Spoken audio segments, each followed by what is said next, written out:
Que começo. E aí, galera, como eu baixar o som de efeito, quer dizer, o efeito sonoro, né? Tipo, o efeito de soco, né? Você escreve aqui soco, som de effect, que é efeito sonoro. Aí você escolhe aqui o seu som.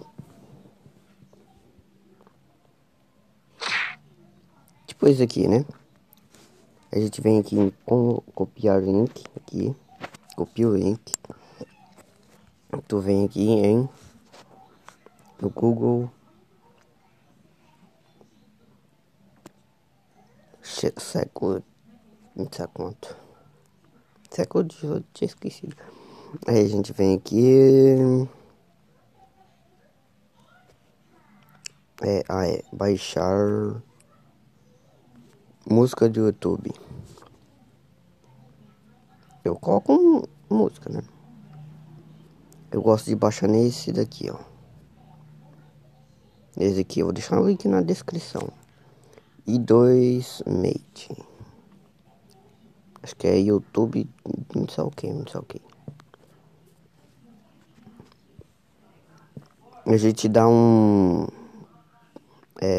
espaço. Aí a gente clica aqui, ó. Tipo assim, ó.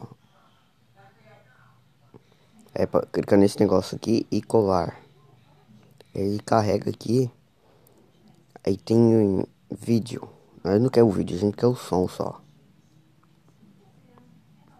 Eita, pelo jeito. Eu gostava desse aqui que não tinha anúncio, mas apareceu anúncio. Bloquear, não quero. Sai, ai, ai. Aí. Deixa eu clicar aqui. A gente vem aqui em MP3, que é a mesma coisa de áudio, né? Não. Vai. Aqui em baixar. Espera um pouquinho. E aparece mais anúncio, né? Pelo jeito. Baixar. Aí tu volta. O Chrome precisa de acesso para fazer o download e armazenar arquivos.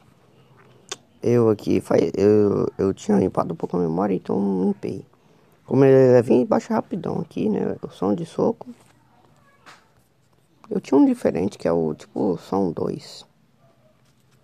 Aí você pode fazer isso com outras coisas, tipo música, né?